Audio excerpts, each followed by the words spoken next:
NN podcast s Suzano Lovec. Dober dan, spoštovane gledalke in spoštovani gledalci, drage poslušalke in poslušalci. To je NN podcast, z mano pa sta Urška Henigman in Neža Prah-Seničar, ki na javni radioteleviziji ustvarjata vsebine za otroke in mlade, nazadnje skupaj s serijo Prvič. Ženski, ki vesta, kako otrokom in mladim podajati informacije, kako mladim približati tabu teme ali pa teme, o katerih se mladi ne radi pogovarjajo z odraslimi, ki vesta, kako se dela medij za mlade in za otroke in ki dobesedno delata za mlade, za otroke in za njihove interese. Dobrodošli, hvala, da ste prišli. Živjo, hvala. Bravo. Hvala za povabilo, pa en tak lep uvod. Skratka, serija Prvič, o kateri se te dni Slovenija med drugim pogovarja. Dobršen del javnosti o njej govori, praktično vsi, ki imamo otroke, ki imajo otroke. In otroci seveda sami. Gre za serijo o intimnostih, o puberteti, o čustvih. Gre za oddaje, podcaste in članke na nacionalni javni radioteleviziji. In recimo v prvem delu ste govorili o obdobju pubertete, ki je lahko lepo, lahko je tudi zahtevno. Gre za kompleksen proces, ki vpliva na nas fizično, čustveno, osebnostno in socialno, ste napisali. Pa me najprej zanima, koliko o tem mladi vedo, kaj se jim dogaja o teh spremembah, recimo, kaj ste ugotavljali? V bistvu te osnove, da dobiš v času pubertete, menstruacijo, da postaneš kosmatne, te stvari, neke biološke, kar vedo. O tem vedo, ampak se pa želijo pogovarjati več o tem, kaj doživljajo. In to pa umanjka v šolskem sistemu, tega ni, tudi ta spolna vzgoja je nekako medpredmetna, ali pa pri biologiji ne izvedo ravno vsega tistega, kar se jim dogaja. Zato smo tudi v oddaji dali mogoče malo večji poudarek kot na sami biologiji, je na čustvih in doživljanju. Kako se počutiš, ko se ti to zgodi, kakšno vprašanje imaš, da smo šli bolj v to smer. Tako da neke osnove vedo, si pa želijo poglobljenega pogovora in se mi zdi, da ta poglobljen pogovor, ki smo ga videli in še slišali v podcastu, pa kar kaže, da si želijo o tem več govoriti. Pa tudi mogoče, da imajo neke res te osnovne informacije, da pa potrebujejo in si želijo tudi več teh informacij, tudi o biologiji, tudi o spremembah v času pubertete, kdaj se začne, kdaj se konča. Recimo Timotej je rekel, v 4. razredu dobil kocine pod pazduho in je mislil, da je nekaj zelo narobe z njim, ga je bilo sram. Mislim, da tudi to zato, ker se tudi o teh stvareh ne pogovarjamo čistko sproščeno ali pa nekateri tudi doma ne. V šoli pa sploh ne, se mi zdi, da res to so bile njihove izkušnje. Ja, V bistvu zdaj je ravno bilo v hrvaških medijih in mislim, da včeraj je prišlo ven, da dejansko v učbeniku, mislim, da za 6. razred biologijo, naravo ali biologijo, je bil presek moških in ženskih spolnih organov s tem, da ženski zunanji del organov, recimo vulva, niti ni bila prikazana, niti poimenovana. In to so take stvari, ki je mogoče pa fajn vsem, da mladi in tudi starejši kdaj slišijo kaj o tem.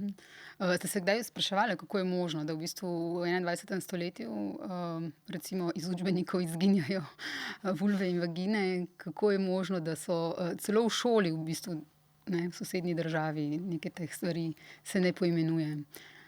Mislim, da ljudi kar prestrašijo določene stvari oziroma nek del ljudi. Ja. Ne vem, če bi šli gledati učbenike v Sloveniji, bi tudi videli, da mogoče niso ravno točni, da se začne že na začetku, ko spoznavajo človeško telo, pa sta narisana deklica pa deček, pa imata oblečene spodnje hlačke, recimo. V kakšnih učbenikih se mi zdi, da tudi to poimenovanje vulva, penis, mislim, da ni v naših učbenikih, ne vem, to bi Tim Prezelj, raziskovalec, ki je podrobno raziskal, kakšni so učbeniki pa spolna vzgoja v Sloveniji, zelo dobro znal povedati, tudi sodeloval je z nama, oziroma pri projektu Prvič, pri teh člankih strokovnih. To sem hotela vprašati, preden gremo nazaj na šole. Kdo vam pomaga? Kdo vam pomaga tako strokovno, oziroma če je treba kaj pač po eni strani nekdo, ki se spozna na te teme, po drugi strani pa ali dobita tudi pomoč, kako to predstaviti na njim primeren način. S kom ste se pogovarjali, oziroma kdo so tisti ljudje, ki so vam pomagali, vam pomagajo? V bistvu začeli smo z mladimi, no. Jaz bi tako rekla, da najprej sva pač v šolah, v osnovnih šolah vprašali, kaj si želijo izvedeti, kaj so tiste teme, ki jih zanimajo, kakšna vprašanja imajo, no. In To je bil potem- research, ne, prav po Ja, šolah. mislim, research, ja. Eno Po je bilo šolah to, smo šli. Ja, eno so pa tudi raziskave, ki jih imamo, Ja. ki so jih naredili v Sloveniji, na osnovnošolski, na srednješolski populaciji, tudi študentski, ki so nam dali približen en občutek, kaj jih zanima, kaj počnejo, kaj vejo, česa ne vejo. No. Tako da- Mislim, drugače pa itak, Urška, ti že vrsto let, no, pokrivaš te teme, kjer sodeluješ tudi z drugimi strokovnjaki. Potem že prej sva pripravljali slovar spolne vzgoje. Pridemo še k temu, ja. Ja, ko sva pa nekako imele že zbrane, ko smo imeli že posnete mlade in smo tudi že na nek način že zmontirali oziroma se odločali o tem, kaj bo šlo v oddajo, no pa seveda, kaj bo šlo še v podcast, je pa tudi takrat tim pregledal, da smo preverili, za katero starostno skupino Je da ne bi primerno. tukaj kaj Za zgrešili. prvič. Za prvič, Ja, ja. ja. O prvič se Ja. pogovarjamo. ne. A pogosto vprašajo starši, tako kot sem jaz vprašala, od kje dalje, za katero starostno skupino je primerno? Mislim, ja, so vprašali, no, ampak kar veliko o tem govorimo, da je za 12 plus, ne, in tudi je objava prej, preden je predvajano, da je za 12 plus. Mislim, da povsod kar piše, no, tako da so že kar vešči, ja, ampak kdo pa tudi reče, no, a je vseeno za mlajšega bi tudi šlo. Pa jaz ponavadi odgovorim, v spremstvu staršev lahko, ne, mislim, tu naj pa starši presodijo Ja. sami. Sicer pa obstajajo tudi smernice o tem, kako se pogovarjati z otroki in mladimi o teh stvarih, glede na to, koliko so stari in UNESCO in druge organizacije. Mislim, da je tega kar veliko. Tako da ja, če koga zanima, si mislim, da kar z lahkoto najde kje na spletu. Na kakšen način, kako poimenovati, kdaj. O čem govoriti? Ja. Mislim, da si ti, Urška, rekla nekje, da so naše oziroma babice od teh otrok, ki so zdaj v šoli, več v šoli izvedele o teh stvarih, kot izvejo sedanji otroci. Ne? Ja, pa tudi recimo moja mama je Ja. zvedela več kot jaz in več kot zve moja hči, recimo. Ja, tako. In gre za Mladina je pred 2 letoma, ko je pisala o slovarju spolne vzgoje, v članku Lare Pavkovič je sociolog dr. Kuhar povedal, da v 80 letih je spolnost v neki obliki že bila del šolskega kurikula, s spremembo sistema v 90 pa se je razumelo, da se bo obravnavala medpredmetno, torej pri vseh vsebinah, kjer je to smiselno. Žal je rezultat tak, da ostaja ta tema obravnavana skoraj izključno z biološkega in medicinskega vidika. Ta sta seveda pomembna, dejstvo je, da je spolnost širši fenomen, pravi dr. Roman Kuhar. Raziskava, ki jo je sodelavci ONO opravil leta 2016, je pokazala, da mladi pri obravnavi spolnosti v šoli najbolj pogrešajo informacije in pogovor o čustvih in partnerskih razmerjih. To je to, Neža, kar si ti povedala. Ne? Ja, mislim, z tega smo nekako tudi izhajali, Ja. ne? Sodeč po raziskavah, sodeč po mladih, da se res moramo pogovarjati o čustvih, o doživljanju in da mora biti ta nek pogovor iskren, da so lahko zraven neka vprašanja. Predvsem tako pa, naprej. ja, fino, kar pravijo mladi, no, Ja. bi bilo jim zelo všeč, da bi bil v šolskem prostoru, da bi bila neka oseba, na katero se lahko obrnejo, ko imajo vprašanje. Ne. Ali pa da je nekdo tam, ki ves čas v bistvu lahko odpira ta vprašanja, kaj govori o tem, v bistvu normalizira pogovor o teh temah, a ne. Ker pač zelo težko je vprašati ali pa nekaj povedati, če nikoli nikjer z nikomer nisi se o teh stvarih pogovarjal ali pa se ni s tabo noben o tem pogovarjal. Ne. Ali so to čustva, ali je to nasilje, ali je to užitek, karkoli pač. Ja, tudi pogovora se moramo naučiti Ja. v resnici.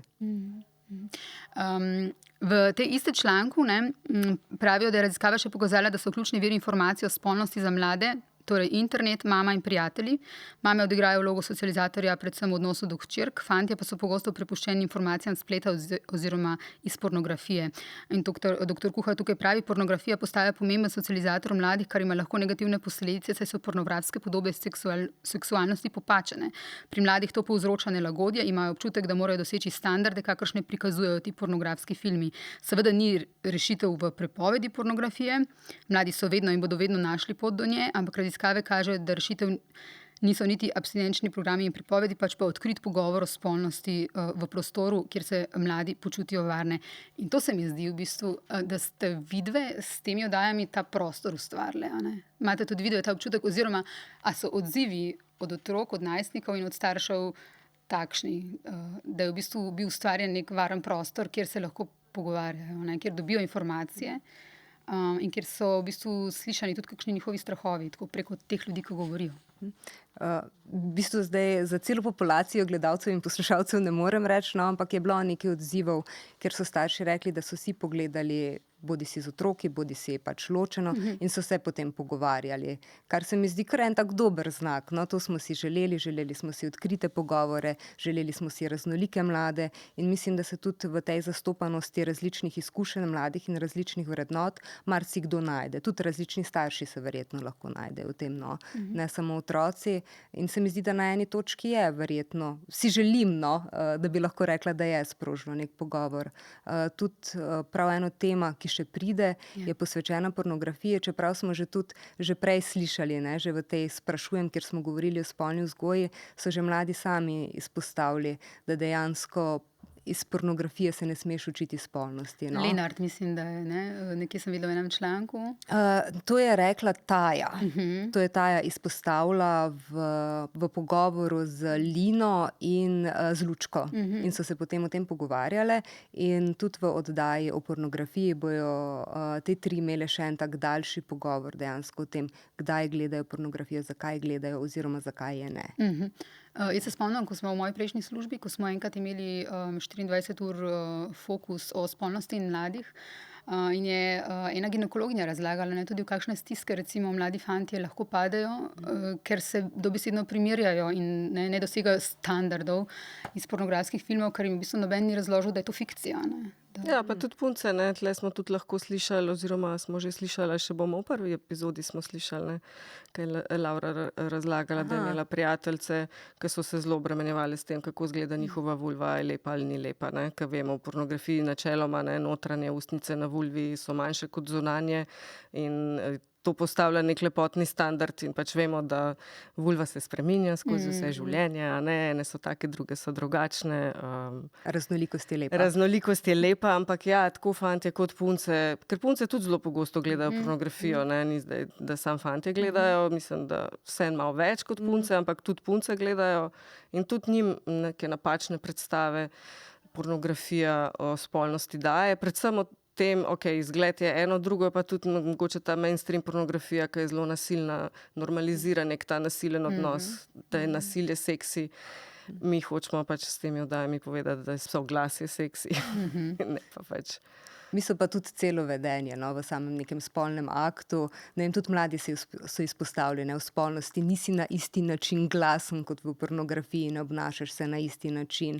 V bistvu velikokrat si ti v odnosu z nekim človekom in se pogovarjaš vmes med samo spolnostjo, da ni vse tako, kot da greš po nekem scenariju in si točno vejo, kam bo kdo položil kakšen del telesa, ne.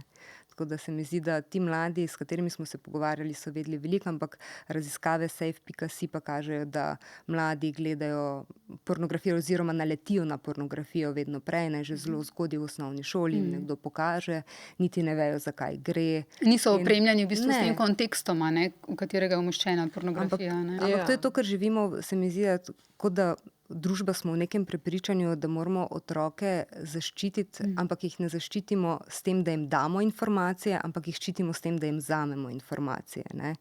V bistvu se mi zdi, da mogoče bi bilo fino, če bi se več pogovarjali, bi bilo kaj lažje. Mislim, se tudi na grozljivke lahko naletijo otroci, a ne, pa na grozljive izseke iz kakšnih ne, filmov, mislim, sej pa jim razložiš, to je pač fikcija ali pa ne vem, akcijski filmi s tem vedno preverjamo, ne. Pač otroku se da zelo hitro razložiti, kaj je kakšen žanr, kaj je kakšen izdelek, pa pač, da to ni za njega, da je to za odrasle. Pa pač ni tako zdaj, da bodo to gledali, ne, pač zdaj, mislim, eni pač bojo, a ne, eni pač ne bojo, ampak je fino, da pač saj imajo to informacijo. Preden naletijo na ne, neke podobe, filme, videe. Ki so samo en klik stran, ne. Ja. In tudi zelo stereotipni, ne? Ja, Marsikaj je, no. Marsikaj je. Ne vem, mislim, da se pornografije je kar veliko. vidi, ne vem, no, tudi, ne vem, če sta vidve v času, ko so imeli uveljavljal, ko smo začeli dobivati kakšne slike ali pa videe, ne vem, a je to ste imeli kdaj. Povej več. Kaj? En video je bil tako grozen, za spomniti, da imam še zdaj travme od tega. Tako da svašta se dobi, no, pa deli, pa pošilja. Pa pač enim je smešno, ne, enim pa pač je grozljivo, no. Tako da, Ja, pa mladi si pošiljajo med sabo Ja. te stvari. No. no, ja. Ja. Ja. Govorite, oziroma boste v eni epizodi govorili tudi o tem, česa pa absolutno ne, o nasilju, kje je meja, ki se jo ne sme prestopiti. Ne? Ja. To je tudi zelo pomembna tema, o kateri tudi na neki deklarativni ravni vse vemo, a ne? Ampak kako pa do otrok pride, na kak način v bistvu ste to epizodo? V bistvu zastavili smo dosti podobno kot vse ostale. Ne? Dejansko so mladi govorili o svojih izkušnjah, ki so jih imeli z nasiljem, kaj so doživeli. In moram reči, da je bilo kar čustveno, no, ko smo to snemali, zato ker so se mladi res odprli, ker so imeli izkušnje, za katere bi si vsi želeli, da jih ne bi imeli. No. Zraven je pa tudi Ema Kozin v oddaji, ki je bokserka, ker tudi sama govori o tem, kako se sama pogovarja s sestro, o tem, kje je meja. Ne, recimo, zdaj ne bom vsega izdala, no, ampak imata en tak sestrski pogovor od tega, česa naj si sestra ne dopusti. No. In se mi zdi to zelo pomembno. No. Pa tudi zelo pomembno, da govorimo, kar si že Urška ti izpostavlja, o soglasju. Saj, če veliko vemo o soglasju, je potem veliko lažje prepoznati nasilje. No. Se mi zdi, da je to ključna informacija, da z mladimi govorimo o tem, kaj je to soglasje. No. Ti si za en pogovor, Urška, rekla, da je bil v bistvu ta del najbolj pretresljiv, kar se tebe tiče. Meni je bilo to tudi, ja, na vseh točkah delanja tega dela, no, podcasta se še nisem lotila, me še čaka. Ampak ja, kar smo pa do zdaj in priprava in pogovori in na setu, ko smo snemali in potem v montaži, mislim, da ne vem, vedno se mi zdi, da so solze bile, no. Tako zelo pretresljivo, pa predvsem veliko je tega, no, mislim, zelo vse to, no, se mi zdi, da če je v družbi tabu pogovor o spolnosti, je tudi tabu pogovor o tem, ko kdo prestopi mejo, a ne. In veliko odraslih prestopa meje, ko gre za otroke. Pač podatke vemo, vsak četrti otrok je žrtev spolnega nasilja v Sloveniji. To je 25% otrok v Sloveniji. To je ogromen. To je grozljivo veliko. In take so številke tudi po drugih državah. In ne vem, zakaj kot družba nismo sposobni se s tem soočati in se začeti resno lotevati reševanja te problematike. A ne? Ali so to neki, ne vem, presejalni programi, a ne, če jih imamo za vse možne stvari, zakaj jih nimamo tudi za to, a ne. Mislim, zakaj se toliko bojimo stopiti v ta prostor, da bi zaščitili otroke, no, to jaz se s tem ubadam vprašanjem, pa nekako še kar ni, nič se ne zgodi, no, ne vem. Upam, da bo to, no, zdaj v prvi vrsti se mi zdi, da ja, če normaliziraš pogovor o spolnosti, o užitku, potem zelo hitro otroci vejo, kaj ja, kaj ne, kje se jih kdo sme dotikati, kje se jih kdo ne sme dotikati, ne, in kaj se zgodi, če kdo prestopi mejo, kaj morajo narediti, ne. Pa da sploh prepoznajo, da je nekdo prestopil mejo, ker se mi zdi, da zelo velikokrat veš, da nekaj ni okej, ampak se žrtve poročajo o tem, da se čutijo krive, da mislijo tudi, tako so zmanipulirane, da mislijo, da so bile one tiste, ki so zapeljevale, da so bile one tiste, ki so podbudo dajale. Mislim, če so to otroci, kakšno zapeljevanje, pobuda, mislim, ne. Imamo neko mejo za soglasje, 15 let, vse, kar je manj, je zloraba. Mislim, zelo enostavno. No? Ja, absolutno. Tukaj se kaj za pogovarjati. Ja, ni se kaj za pogovarjati. In tudi zelo pomembno je to, kar počnete, da v bistvu dajete, a ne, informacijo. To, ne, da v bistvu samo ja pomeni ja. Hočem reči, da lahko ti nekdo dela samo nekaj, česar si ti želiš, ne? Tudi če je to tvoj fant, tvoja punca, da v bistvu ve vsak zase, a ne. Opozarjamo tudi na to, da je ta meja soglasja 15 let. Drugače smo pa že, ko smo delali Slovar spolne vzgoje, bila prav ena epizoda, je imela naslov prav soglasje. Mislim, da je bila to prva epizoda. In se mi zdi, da je to dejansko en tak lep uvod v vse. Karkoli se pogovarjaš o spolnosti, o intimnosti, dajmo najprej govoriti o soglasju. Kaj to je? Kako preveriš pri nekomu? Vprašaš ga, drugače ne veš. Tako. Ne. Ja, ne znamo brati misli en drug. Ne. Ja. Ne. Zato je treba preveriti in samo, če, v bistvu če sta oba za, je to. Ne? Ja, potem lahko govorimo o spolnosti, prijetni spolnosti, drugače govorimo pa o nasilju ali pa o posilstvu, če govorimo tako. konkretno o spolnem odnosu. Zdaj smo večkrat že omenjali slovar spolne vzgoje. To je bil projekt pred leti, ki ste ga tudi delali skupaj, ampak je bil pa mednaroden projekt. Ne? Kako se je razlikoval od tega, kar zdaj počnete? Slovar spolne vzgoje je bil, tako kot si rekla, mednaroden projekt. Stars for Media je financiral, pobudnica, ki prijavlja ta projekt, je bila Renata Ivanović, ustanoviteljica in urednica portala hrvaškega reci.hr in je potrebovala partnerje iz tujine, zato da je dobila sredstva oziroma da je lahko kandidirala za nagrado za sredstva za pač projekt. In nekako prišla do mene prek društva novinarjev, ker delam podcast Evolucija užitka in se s temi temami že kar nekaj časa ukvarjam. Tako da pa sem šla do Neže, ker je šlo za video in pač Neža dela na televiziji in ve video. Jaz pač ne vem. Tako smo se združili, je bilo pa tam tako. Ja. Mi smo pripravili 4 videe, bila je to produkcija izven hiše, ne, v bistvu. Mislim, outsourcali smo ekipo snemalno. Ja. Tako. Ja. Pa vse, kar smo delali v dogovarjanju z drugimi partnerkami. In to je vse potekalo prek Zooma, zato ker je bila epidemija. Razen snemali smo dejansko. Snemali smo pač tam, pa še to z maskami, sam pač na razdalji z maskami dol, tako da ja, je bilo tudi kar eno neko posebno doživetje. Pa tudi idejo je v bistvu Renata dosti imela že izoblikovano, rekla, da hoče strokovnjakinje in strokovnjaki in da hoče vsaj eno osebno izkušnjo mlade osebe, ki o tem govori, o temi, v kateri bi delali, ne, zdaj Neža, kakor je pridna in delovna in zaznana. Niso še kaj talentirana. Ja, to itak, ampak punce smo vedno pridne. Ja, mislim tako, no, bila je pač, cilj je bil dobiti 4 osebe, ne, bilo jih je koliko, pol na koncu tudi enih 10, 12 v slovarju. Mislim, da je bilo okoli 15. Okrog 15 tudi mladih, ne, tako da pač ja. Mladi si dejansko kar želijo govoriti, če malo potipaš. Mislim, če malo se potrudiš, pa poiščeš, pa ne rečeš sprve, se tega ne bo noben hotel z nami snemati. No. No, zdaj pa to, kako te mlade dobite? Jaz vidim, da ti včasih kaj daš na družbena omrežja, na Twitter recimo. Ne? Na kak način še? Mislim, da ste nekatere ljudi srečevali tudi, ko ste po šolah, ne? Ne, to so drugi. Ne, v osnovnih šolah smo mlade samo kot informatorje imeli, da smo izvedeli, kaj si želijo izvedeti. Osnovnošolcev nismo nagovarjali k sodelovanju pri tem projektu, vedeli smo, da si želimo, da o tem govorijo srednješolci, no, in tudi mogoče neravno, ko si fazanci v prvem letniku srednje šole, da si mogla prav pomisliti. Nad 16 let. Ja, nad 16 let, no. Ker že imajo neke izkušnje, a ne? Tako, da lahko nekaj povejo. In kako ste jih nabrali? Ne, mislim, kontaktirali sva različne organizacije, ki delajo z mladimi, obiskali smo, ne vem, kar nekaj, tukaj bi sam rada izpostavila Alenko Oro, našo producentko, ki ne izpostavljam dosti, no, ampak skupaj sva se vozili po različnih dijaških domovih in je bila z mano in je še ona tudi kar malo spraševala mlade, no pa se mi zdi, da je bilo eno tako prijetno vzdušje.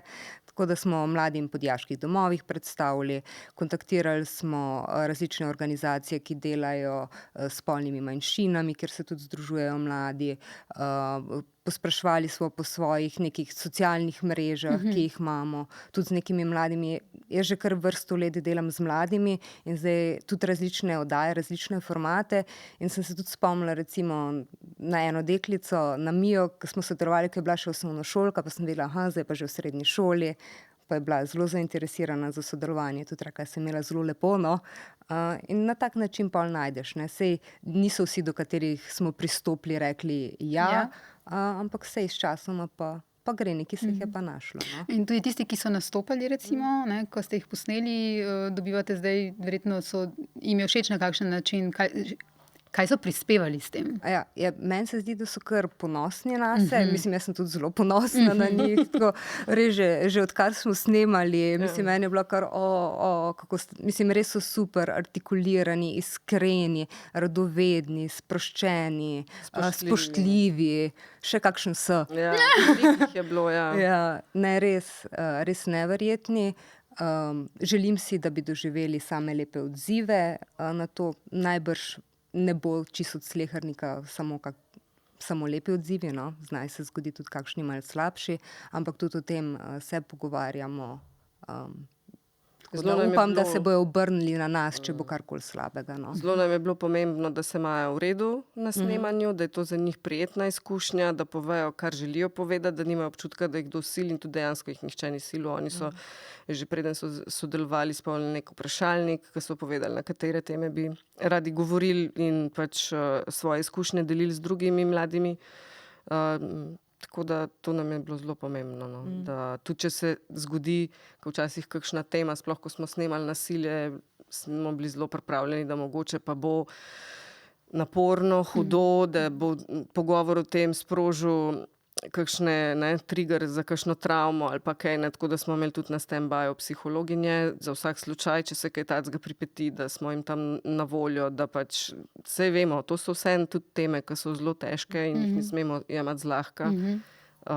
Tako da ja, no, pa tudi zdaj, upam, da vejo, saj vejo, da če karkoli, da se obrnejo na nas, smo v kontaktu z njimi, no, da če jih bo kdo kaj napadel ali pa žalil ali pa se norčeval iz njih, da pač se obrnejo na nas, da mi pol to tudi če kaj lepega doživijo. Ampak da mi imamo vseeno malo več možnosti, da po pravni poti ukrepamo in jih zaščitimo. Ker še preden je serija štartala, je bilo na Twitterju, mislim, da si ti rekla, da to je ta balonček Twitterja, da zunaj tega v bistvu to ni obstajalo. Posamezni mediji, za katere pa pač vemo, da se bo to preneslo. No? So bili ti v bistvu transfobni izpadi, zaradi tega, ker nastopa noter ena nebinarna oseba. Kako ste to doživljali in v bistvu, a je to, kar Urška pravi, da imate na stand-byu tudi, če bo treba pravno ukrepati, da zaščitite te mlade? Mislim, kdorkoli bi doživel kakršenkoli napad, bomo pomagali. Ampak v bistvu to je bila ena izkušnja, ki je bila meni neprijetna, pa ne neprijetna zaradi mene same, ampak zaradi tega, ker mi je zelo neprijetno, da sodeluješ z mladim človekom in potem doživi nek napad na družbenem omrežju, še preden slišijo sploh, kaj je ta oseba povedala. Tukaj je šla v bistvu res za transfobijo, samo zato, zaradi tega, ker gre za nebinarno osebo in so pripisali neke lastnosti, pač za sovraštvo, čisto sovraštvo. No. In ni mi bilo to v redu, mislim, da nikomor to ne bi bilo v redu, no, ki pripravlja neke vsebine, da se to zgodi. Takrat smo ukrepali, RTV je dal izjavo, bili smo tudi v kontaktu s to osebo seveda in tudi zdaj smo v kontaktu, pač kakšne poti bomo obrali. No. In tudi pač greš in prijaviš vse te objave. Bilo jih je res zelo veliko, tega sleherne ne gre. Ampak kar mi je pa tukaj kar malo žalostno, jaz vem, da ima pač vsako družbeno omrežje oziroma družbeni medij ima neka svoja pravila, ampak kar me je presenetilo je, da glede na količino nekih izjav, ki sem jih prijavila, koliko jih je dejansko, kako malo jih je dejansko kršilo, ne vem, te standarde. Na Twitterju govoriva. Ja. Na X-u, ne? Na X-u, ja. Twitter je bil vse malo boljši, se mi zdi, kot je X. To me je kar malo presenetilo, no, res. Ja. Je pa verjetno to še en dokaz več, kako pomembno je, da se o teh temah in da tudi take osebe nastopajo v takih oddajah, da se v bistvu pogovor o tem normalizira.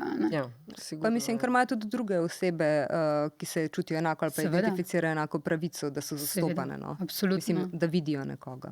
Absolutno. Kaj vam je bilo mogoče kot avtoricama najtežje, katero temo najtežje predstaviti? Rekli smo že za nasilje. Ampak je bilo pri kakšnih drugih temah kakšno vprašanje, kjer ste se vprašali, kako bomo pa to? Mislim, meni se sploh ne mislim pri nasilju zelo, no. Pri nasilju zelo. Tudi ko smo prvič zatreskani. Ali kako je bilo? To pa ne vem.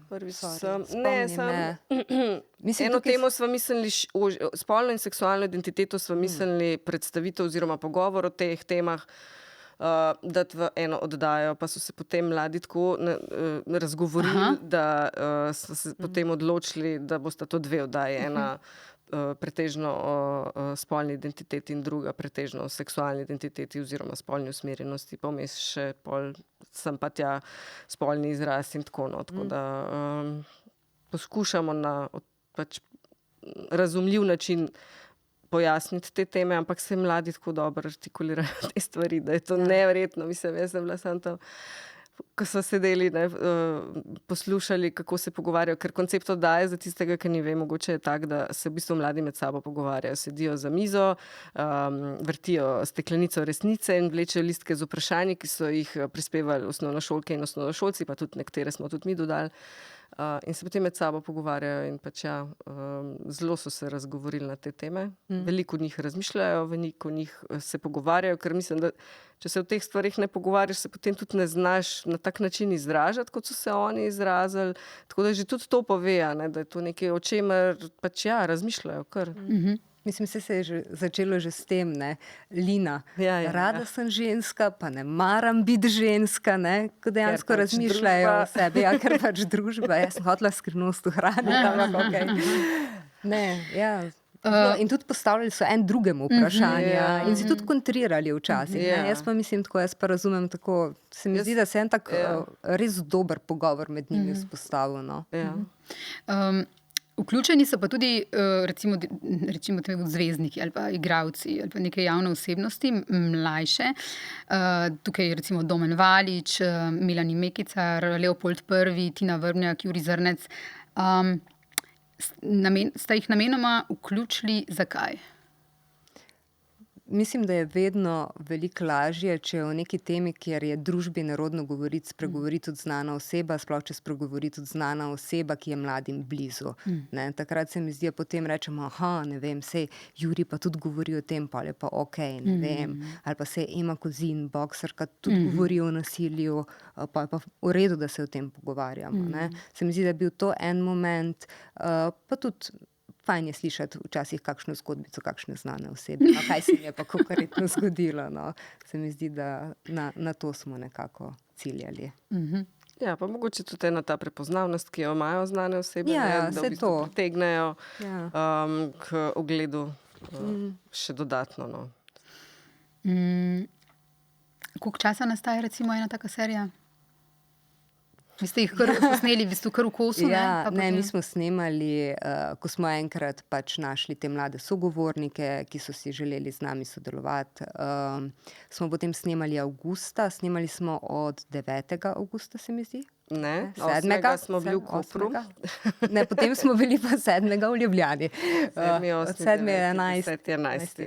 In predtem v bistvu verjetno par mesecev nekega raziskovanja. Tako je bilo, medve smo začeli z Urško delati nek koncept z novim letom, kaj bi lahko naredili. Takrat je prišla pobuda, če je prišel slovar spolne vzgoje z radijske strani do televizije, je tokrat pač prišlo z tega našega uredništva oddaj za otroke in mlade. In sem dobila, je Martina rekla, da je pa še Urško zraven povabi, in jaz. Super, upam, da bo rekla in na moje veselje je. In potem sva pač nekaj časa sva razmišljala še o nekih drugih konceptih in tako naprej, ampak pol, da sva pa dejansko s tem konceptom prav so se štartali, je bilo pa nekje april, maj. Ja. Ker predtem smo malo širše razmišljali, pa smo želeli mogoče, prijavljali smo se z enim projektom tudi na filmski sklad, da bi pač filmski sklad financiral dokumentarno serijo, ampak nismo dobili sredstev. Ampak takrat še nismo vedeli, jih bomo dobili ali jih ne bomo, nima veze. Skratka, nima veze. Glavnem, prevrtavali so različne scenarije, kako bi lahko to čim boljš naredili. In potem nekje maja sva se lotili iskanja dejansko mladih, raziskovanja, kaj konkretno bomo dali zdaj v posamezne oddaje in pa iskanja mladih sogovornikov. Potem smo avgusta snemali teden dni te mlade, ki smo jih pač povabili v impro studio, ali kako naj rečemo, na snemalni set, kjer so se pač družili v različnih skupinah. Tudi dajali smo nekatere potem v pare, da so se še bolj podrobno pogovorili o posameznih temah. Tudi kakšen intervju smo še zraven nasneli 1 na 1, zaradi tega, ker da smo dobili še neke dodatke dodatne informacije, pa tudi zaradi same slike, ne, zaradi tega je vendarle dinamično, če ti oseba še razloži še neko stvar bolj podrobno, pa da sama ti govori v kamero. Potem smo pa snemali oktobra. Prvi del, prvih 5, torej smo midve od tega avgusta morali prvih 5 zmontirati, mlade, ker so pol te znane osebe z Nežo gledale in se odzivale in tudi pač scenariji so bili takrat, ne, že te okvirni, tudi kaj ti poveš. Pa decembra so bili kar, pa v bistvu decembra pa ta drugih 5, ne, ampak to v bistvu ves čas je, ne, tako, ker delava zraven še druge stvari in na televiziji, na radiju, tako da pač je skozi pol malo to zdaj, ker malo hektično, malo si v montaži, malo Jaz sem zelo vesela. Snemaš videospot, ne vem, pišeš scenarij, tako je zelo dinamično. Dinamično. No, prihajamo k tem drugim stvarem. Neža, tebe verjetno vsi najbolj poznajo po Infodromu, ne? Kako je leta 2024 v bistvu dajati informacije preko televizije otrokom in mladim? Kakšna znanost je to? Namreč, tako sem mislila. Namreč, kar nam pripovedujejo mladi, ki pridejo recimo včasih sem na obisk, pa to so že ljudje, ki v bistvu študirajo, ne? Ampak za mlajše generacije pa velja še toliko bolj, oni v bistvu medije ne konzumirajo na več na enak način, kot smo jih mi. Absolutno ne. Ampak vedno bolj so pomembni tukaj družbeni mediji in preko njih prihajajo informacije do njih. Torej, tudi če gre za novinarski članek, ne, ki ga bodo brali, obstaja velika verjetnost, da ga bodo v bistvu ne brali na spletni strani, ali pa, ne, ampak da bo v bistvu preko enega od omrežij do njih prišel. Ja, saj tudi, ko mi mlade vprašamo, kje spremljate novice, reče na Instagramu. Tako da to ni zame raziskave. To ni.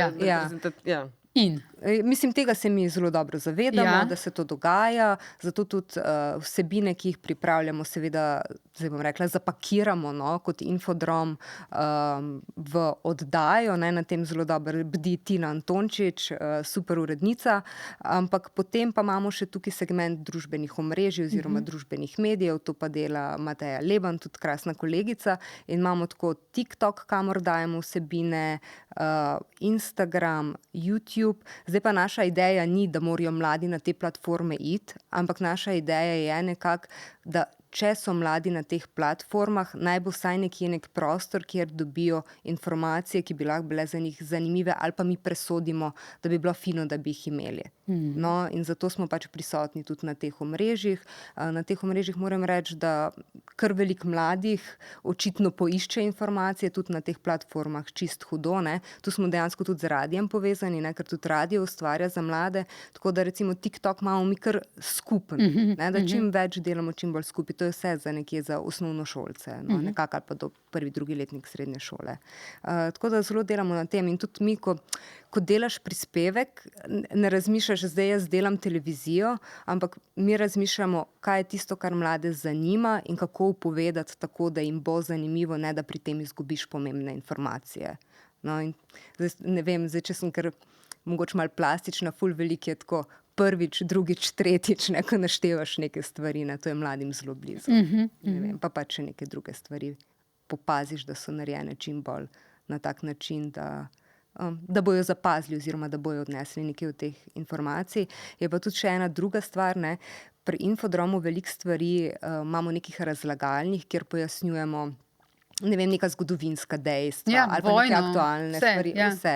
No, in tukaj zelo velikokrat nam poročajo iz šol, pa tudi sami mladi, ko pridejo tudi na obisk kdaj v uredništvo, saj pri slovenščini vas gledamo, pa pri zgodovini vas gledamo, no. Tako da je to tudi en uporaben material za šole. Tako da se mi ne zdi, da bi mogli zdaj mi kot ustvarjalci razmišljati samo o tem, kdo bo zdaj v tem času predvajanja pred TV ekranom, ampak res, kaj lahko ta vsebina doprinese. No? Ker je to ta vprašanje, ne, za $1 milijon, torej, če želimo še naprej informirane bralce, gledalce oziroma uporabnike družbenih omrežij, torej državljane, ne, ti, ki so zdaj otroci, ko bojo oni odrasli, bodo medije še bolj na drugačen način konzumirali, kot jih mi zdaj, ali pa kot smo jih mi časih pa sploh. In kako se moramo v bistvu mi, ki zdaj ustvarjamo, prilagoditi že temu dejstvu, da je pošta, ne, to, kar ti dostavi, drugačna, kot je bilo včasih. A ne. Čeprav pa jaz pa tukaj imam pa vedno tudi pomislek, ne? Mladi še vedno zelo radi tudi hodijo v kino. In tudi radi grejo v ta mestni kino ali pa si pogledajo art filme, gledajo lutkovne predstave, gledališke predstave. Tako da se mi zdi, da tudi ni treba, da vedno vse šopano, kako ne rečem, da mora biti vse na hitre kadre in vse zelo, mladim je to všeč. Mladi so kar sposobni sprocesirati tudi daljše stvari, no, če imajo le podporo nekega okolja, ki jih v tem vzgaja.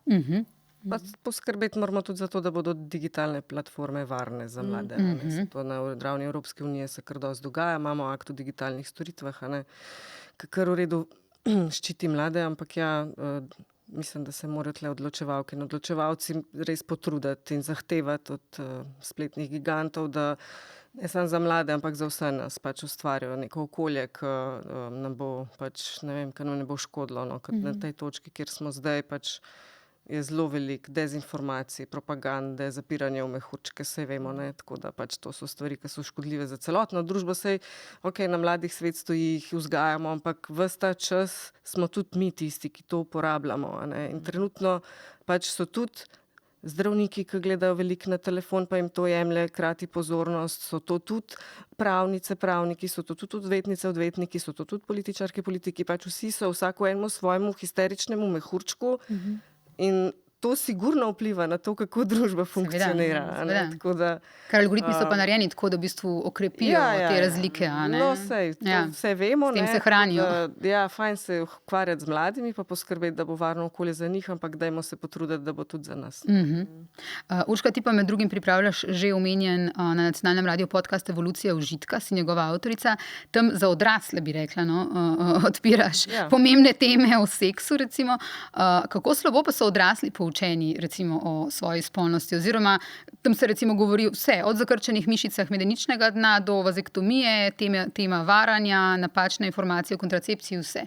Kako slabo smo pa odrasli poučeni? Jaz bi ful rada odgovorila na to vprašanje, ampak ne morem, ker nimamo raziskav. Mene je zelo žal, ampak nekih raziskav na odrasli populaciji v Sloveniji nimamo. Imamo eno reprezentativno iz leta 2000. Knjiga je bila izdana leta 2010.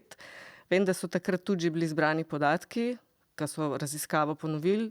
Na IAZ je to delo, Irena Klaus, pa tudi profesor dr. Ivan Bernik sta sodelovala, ampak nimamo podatkov, no. Tako da jaz lahko tle govorimo o nekih anekdotičnih izkušnjah ali pa to, kaj pravijo strokovnjaki in strokovnjaki, ki pridejo v stik z odraslimi osebami, ali so to seksologi in seksologi, ali so to ginekologi in ginekologi, ampak bi si, ne vem, ženske se mi zdi, da še kar v redu, da je ta tradicija socializma, ki je vzpostavila neko tako zelo široko mrežo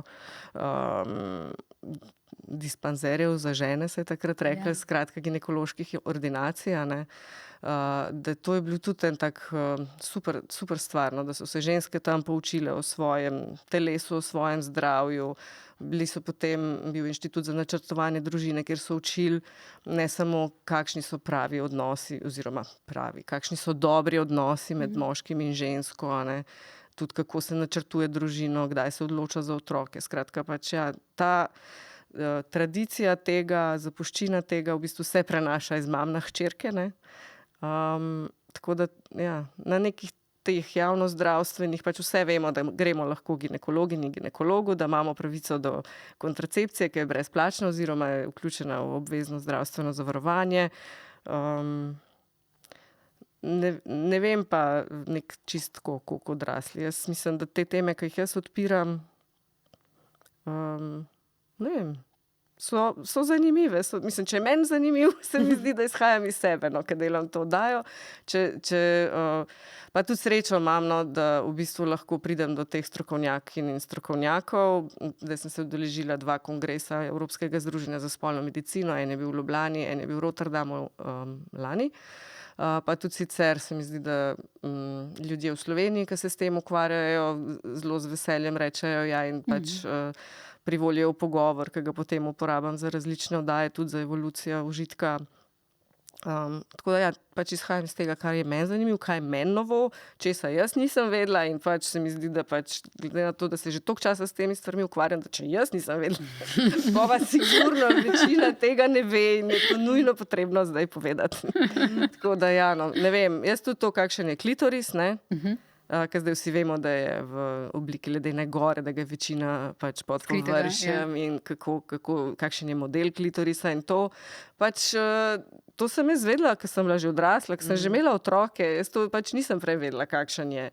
In kar me je pa najbolj tako šokiralo, je pa to pol, ko se pogovarjam z recimo doktorico Gabrielo Simetinger. In jaz ona tako vsa razburjena. Kaj so zdaj te družboslovci odkrili klitoris? Mislim, o čem ti govoriš? Učbenik za anatomijo, to smo se mi učili na medicinski fakulteti v 80-ih. Pa okej, zakaj tega ženske ne vemo? Če ste se vi to učili, zakaj nam tega niste povedali? No in pa smo spet pri spolni vzgoji. Pač, ja, kje bi to lahko razložila? Lahko bi ti razložila ginekologinja, ampak ona v bistvu namen je, da si ti zdrava ženska, ne nujno, koliko uživaš v spolnosti. Super bi bilo, da bi bil to tudi en področje, s katerim bi se ginekologinje in ginekologi ukvarjali, z užitkom, ampak se ne. Tako da, ne vem, se lahko še ful govorim. Ker mislim, se vedno te vprašajo, sicer vsaj moje izkušnje so take, a je kakšna težava, ampak če ti nimaš osnovnih informacij, tudi ne moreš vedeti. Ali težava je. Kaj pa je težava, kaj pa je normalno, kaj pa ni normalno, oziroma kaj je zame težava. Tako se mi zdi, da tudi to mi ne znamo tako dobro se pogovarjati tudi z zdravnicami in zdravniki, na vseh ravneh. Se mi zdi, da pač ni narobe, če imaš kakšno vprašanje, pa ga zastaviš. Sam pač, več se moramo pogovarjati. Tako kot se mladi v vajinih oddajah. Kaj bi položile na srce najstnikom, kaj njihovim staršem in kaj učiteljem? A imata kakšno nekaj, kar se vam je recimo zdelo pri ustvarjanju tega, da mogoče bi bilo fajn, če jim nekdo pove? Mislim, mladi so toliko fajn stvari povedali, jaz smo zdajle kar malo zadregi. Predvsem se mi zdi, da je fino, da vejo, da je to lahko eno zelo lepo obdobje, da se ful dobrih stvari zgodi, da je treba imeti samo mogoče prave informacije in takrat, ko gre kaj narobe, da nekomu poveš. In stiskam pesti, da to, kar mladim govorimo, povejte odraslim, da bojo pomagali, da to v resničnem svetu tudi drži. Jaz bi najstnicam pa najstnikom rekla, da je to čisto normalno, če se počutiš čudno, neudobno, če ti je telo grozno, ker se pač zelo spreminja in pač začenjaš tudi čutiti ene stvari, ki jih prej še nikoli nisi in se mogoče tega lahko tudi prestrašiš ali pa ne vem, ti je zelo dobro, pa zdaj ne veš, kako s tem ravnati. To vse je okej in vse je normalno in to. Staršem? Budite potrpežljivi, pa pogovarjajte se. Pa nič ni narobe, če vi tudi priznate, da česa ne veste. No. Aha, to si nekje tudi rekla, da v bistvu so te naučili, ker delaš z mladimi že toliko let, da so te naučili iskrenosti in tudi tega, da ne zardevaš več, če kdaj naletiš na nekaj, kjer moraš reči, tega ne vem. Ne? Ja, zdi se mi, da je veliko lažje mi reči, tega pa žal ne vem. Bom preverila ali pa se bom skušala naučiti. No. Pa tudi to rada poveš, ne, da tudi prej si mi povedala, da ko se spomniš nazaj na svoja najstniška leta, da se staršem kdaj opravičiš? Ja, nisem bila vzorna najstnica, daleč od tega, ampak sem vesela, da smo da smo uspešno prejadrali to obdobje starši in zdaj pač včasih, kar rečem tako malo mami, predvsem več se mi zdi, da mami kot očetu, no pa bi očetu tudi verjetno mogla, da mi je žal, no, da sem bila naporna, pa zdaj tudi mama reče, pa se ni bilo toliko hudo, no, čeprav bi se lahko malo lepše in boljše obnašala. Ampak to je fora najstništva, da si pač upornik, da se ti gradi vsebnost. Meni so pa kar pridni. Pa in kdaj kasneje kaj ven butne, kaj drugje, jaz mislim, da... Dobar. No. Zdaj bom pa potolažena. Jaz bi staršem rekla, glejte vsebine, ki jih pripravljamo na RTV za mlade. Z mladimi skupaj ali pa posebej, ampak se mi zdi, da povejte mladim, da svojim otrokom od vrtca naprej v bistvu je ta program, ker pač so preklopljeni slej ka prej na nek zaslon, pač tudi če ne doma, so pol tudi v šoli te zasloni, zdaj ne, kolikor lahko vplivate na to, kaj gledajo, pa poslušajo. Mislim, da res delamo na RTV dobre stvari, no, za otroke in osnovnošolke, osnovnošolce, tudi za vrtčevsko populacijo. Mislim, tako res je. Še lahko noč otroci, ne? Lahko noč otroci še vedno. Mislim, to je toliko enih vsebin, radijske igre. Mislim, res na podcastih je ogromno enih stvari, ki jih delamo na radiju. Potem so te Čisto hudo, pa Skit, na katerem najdete tudi Prvič. No, saj idemo povedati to, kaj je skit, Ja. to sva se pregovarjali. Kaj je skit, za katerega nihče ne ve, je pa tam in tam je vse zbrano. Ne? Ja. Ja. Kaj je skit? Ja, Skit je ena podstran na MMC. Torej SKIT. Skit, skit.rtvslo.si.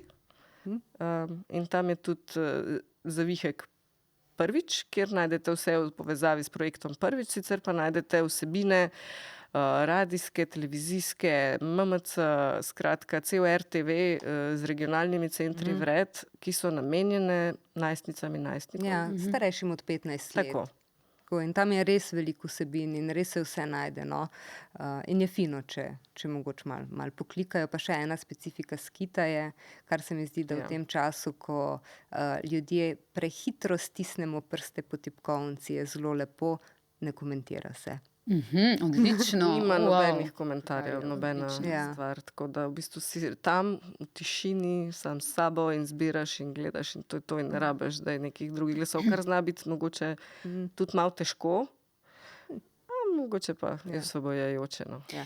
No, A smem še samo to? Ja, seveda. Je pa Skit tudi na Instagramu. No. Zdaj, če bi kdo od mladih raje prej šel na Instagram pogledati, da je lažje, da ne pišeš celega naslova. Misliš, da nas mladi gledajo? A misliš, da nas Poslušajo? ne? Aha, bi bilo A vas dobro, gledajo ja? mladi, pa poslušajo mladi? Jo, bomo poskrbeli. No, No, super, evo. ja.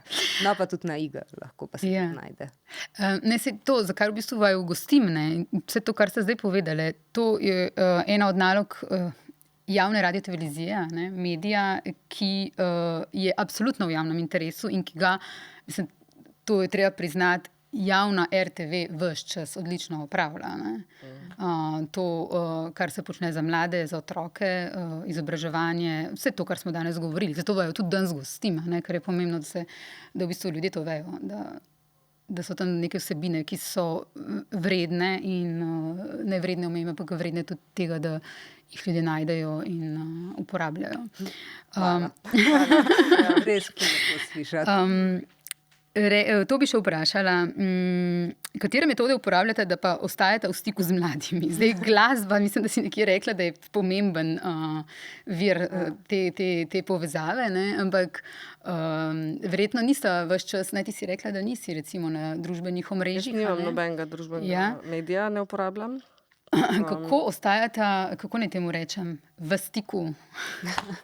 Jaz načeloma, sicer moja primarna publika niso mladi, to so v sodelovanju z Nežo, sicer bolj delujem v izobraževalnem uredništvu, ker je ciljna publika drugačna, ampak ne vem, jaz veliko po YouTubu scrollam, pa to je tudi družbeni medij, no, ampak ne na ta način, kot kakšni drugi, no, se mi zdi, da nekako pridejo te trendi vseeno do mene, pač sej pišejo tudi drugi mediji o teh stvarih, sej, ja, imaš tudi raziskave, ne vem, se mi zdi, da to je pač prva stvar, ki mi je tako zelo relevantna. Ker dostikrat na družbenih medijih kakšna stvar se zdi ful pomembna, pa zelo večinska, pa v resnici ni nujno, da je, a ne, dostikrat samo najbolj glasna. Tako da pač jaz se bolj zatekam k, ne vem, raziskovalkam in raziskovalcem in kar oni pol povejo. Ne vem, če me kaj zanima, pokličem strokovnjakinjo strokovnjaka in vprašam, tako da to, ali pa Nežo. No. Res pa vse vem.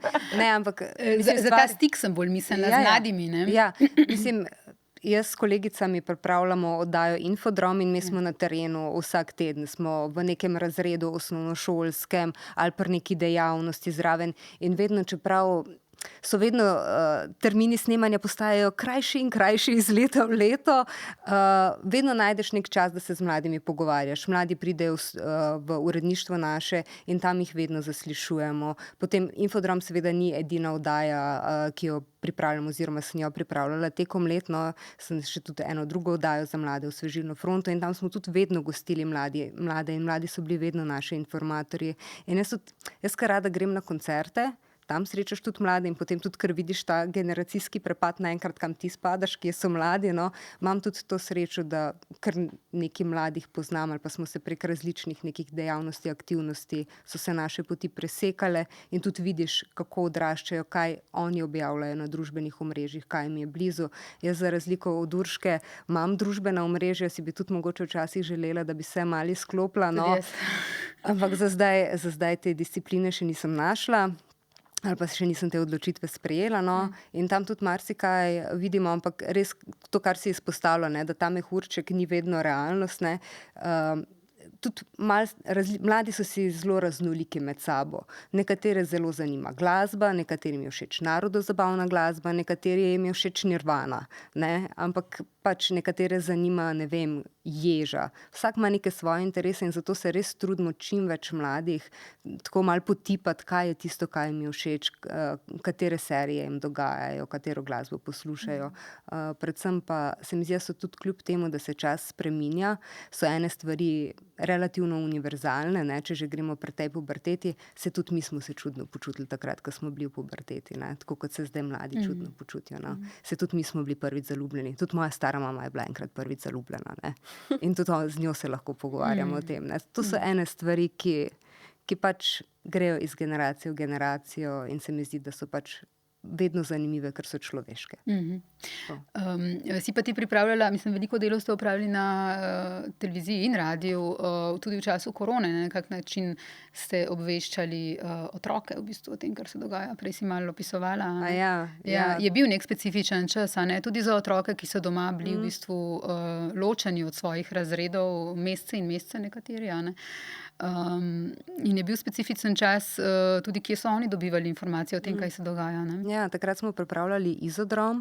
Moram reči, da takrat smo zelo veliko tudi razmišljali o tem, ker so nam mladi pošiljali posnetke, kaj delajo.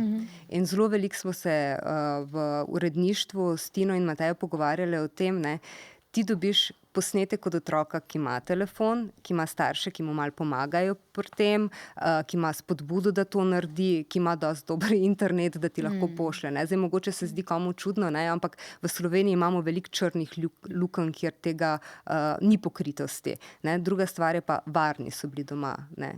Nekateri mladi niso imeli te dobre izkušnje in zdaj, če začnem s tem, ne, najbolj nas je bolelo tisto, o čemer mogoče ne moramo poročati ali pa katerim otrokom pa mogoče ne moramo dati neke vsebine, no. Drugače smo pa vsak dan smo pripravljali oddajo Izodrom, celo uredništvo uredništva za otroke, oddaj za otroke in mlade, naše ime se spreminja in jaz se ga moram vsakič znova učiti. In tam smo pripravili neki izobraževalni del, kar je bilo kot nek šolski pouk, ne, 1 ura, da smo nekaj ponovili, nekaj se naučili, ampak na tak en zabaven način.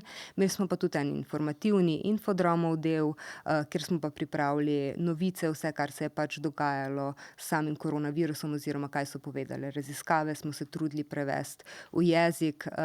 Jaz se včasih pohecam, ki ga razumemo tudi odrasli, no.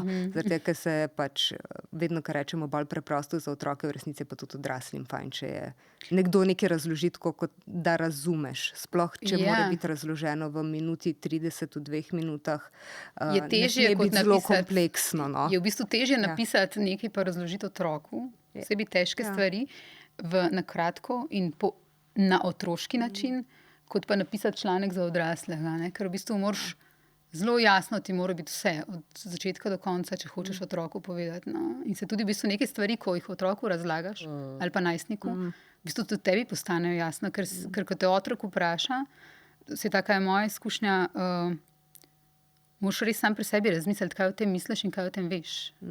Pa nič hudega, če kdaj rečeš, Ne čakaj, vem, da razmislim, res. ti bom odgovorila jutri. Tako. To je tema, ki bi si jo rada mogoče najprej pri sebi razčistila, pa pol se pogovorimo, to je tudi čisto okej.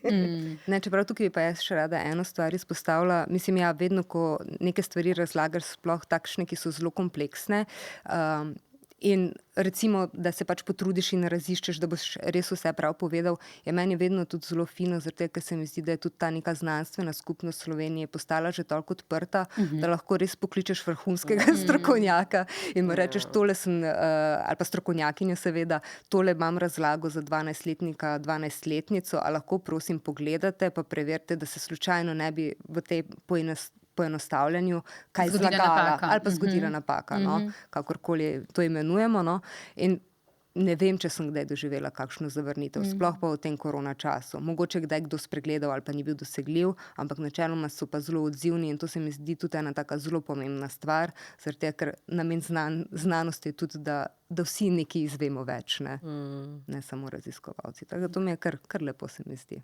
Preden končamo, kaj je slam poezija in kaj ja. to pomeni? Namreč bila si Ja, pred leti državna prvakinja v slam poeziji. tako. Zdaj odhajam na Ciper na mednarodno tekmovanje v slam poeziji. 4 maile sem že dobila, ker zamujam s pesmimi, ampak sem jih snoči poslala. V bistvu pač jaz občasno kaj napišem rada, mi je to všeč. In včasih tudi rada stopim na oder in to povem. Sploh, ko sem se preselila v Celje, je pa bilo takrat, da ni bilo neke take scene, bili so pa dogodki slam poezije. In jaz sem takrat prvič prišla v stik s tem in mi je bilo zelo všeč, ker ni, da je nekdo pride, pa vzame knjigo ali pa zelo sramežljivo bere in zelo potiho in ti ne razumeš, ampak res so bili nastopi. In pa sem se jaz jim tudi tukaj malo pridružila, kar pomeni pač, da pišem poezijo, se potem pripravim, naučim in se trudim pač to čim bolje izvesti. In ta scena je v Sloveniji sicer majhna, ampak zelo živahna. Tako prav lepo se imamo, tako se mi zdi sicer, da se skoraj vsi med sabo poznamo, ampak je ful fino, no. Tako da, če gledajo Nina, Mišele in Matic, Aško, živjo. In seveda vsi drugi super slamerji. Hvala lepa za pogovor. Končala bi mogoče s tvojimi besedami, Neža. Rekla si v Mladini te dni, če bi bil svet takšen, kot so bili pogovori teh mladih, bi bili vsi srečnejši. To je to, ne? To, kar so ti mladi prinesli v te oddaje vajine, kar ste naredili, je točno to mogoče, s čimer smo začeli, ta varen prostor, kjer se lahko tudi različno misleči ali pa iz različnih okolij mladi pogovarjajo. In je to na nek strpen, dostojen način kljub razlikam in odpiramo teme, o katerih se drugače težje pogovarjamo, pa so pomembne za govoriti o njih. Tako da hvala lepa za gostovanje. Hvala za vabilo. Najlepša hvala. Ful je bilo prijetno. Ja, super, hvala. Pa vabljeni še, da si priklikate komad od prvič. Kaj eni 3 super mladi so odpeli vokale. Ti si pa napisala besedilo? Ja, to ni zdaj najbolj relevantno. Marko Gregorič je naredil glasbo in tudi Beno in Martin in Zara. Ja, ne, hotela sem reči, Beno in Martin sta si malo po svoje, ne, to je tisto, ki si prej spraševala o tem, kako si v stiku z mladimi, ne, oni so dobili moj tekst, ja, malo se vidi, da je malo starejša napisala,